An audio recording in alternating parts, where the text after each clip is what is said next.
இந்த ஸ்தோத்திர கூட்டத்திற்கு வந்திருக்கிற உங்கள் யாவரையும் இயேசுவின் நாமத்தினாலே வாழ்த்துகிறேன். எனது மனைவியை பற்றி சில காரியங்களை இந்த வேளையிலே பகிர்ந்து கொள்ள விரும்புகிறேன். எனது மனைவி ஊழியத்திலே நல்ல ஒத்துழைப்பாக அளித்தார்கள். ஒரு சில காரியங்கள், குறிப்பாக முதலாவதாக she was a woman of prayer.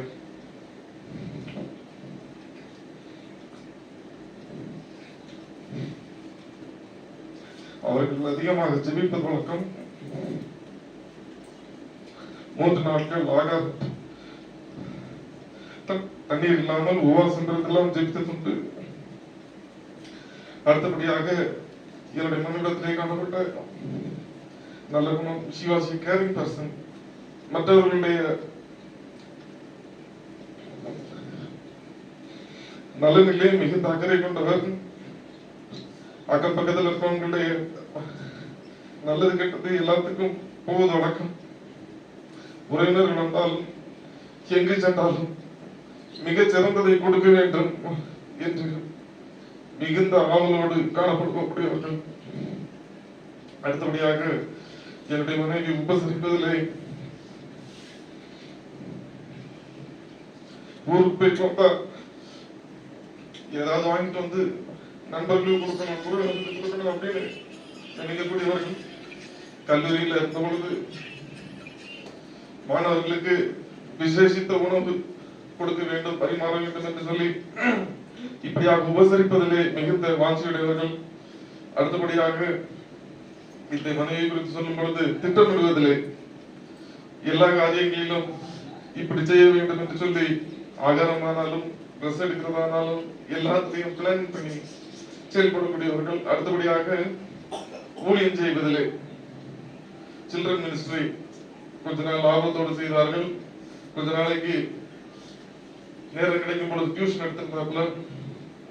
அதுபோல அவர்கள் அநேகரை கிறிஸ்துவண்டை நடத்தி இருக்கிறார்கள். அவர்கள் மூலமாக சத்தியத்தை கேட்டு ரட்சிக்கப்பட்டவர்கள் அநேகர்.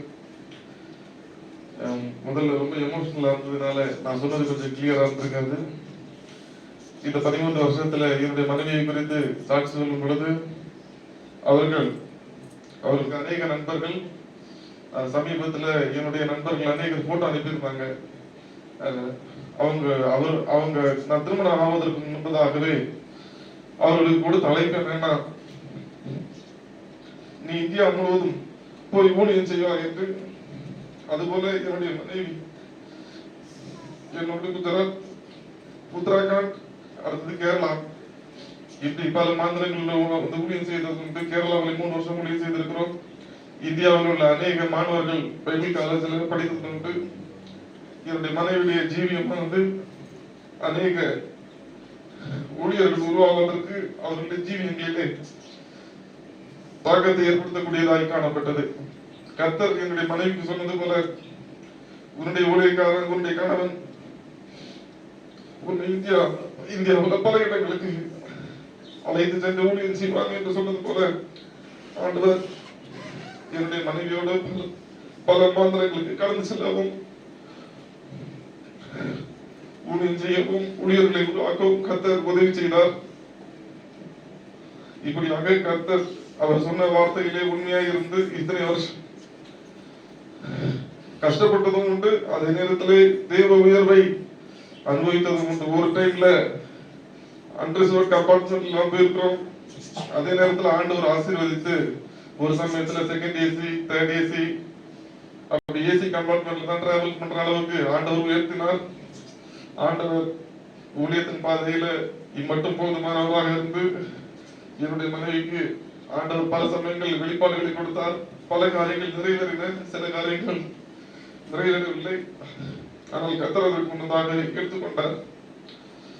கர்த்தர் இம்மட்டும் எனக்கு என்னுடைய மனைவியோடு இணைந்து ஊழியம் செய்யவும், தேவநாமம் மகிமைப்படவும் கர்த்தர் இம்மட்டும் பயன்படுத்தினார். கர்த்தருடைய நாமம் மகிமைப்படுவதாக. ஆமென்.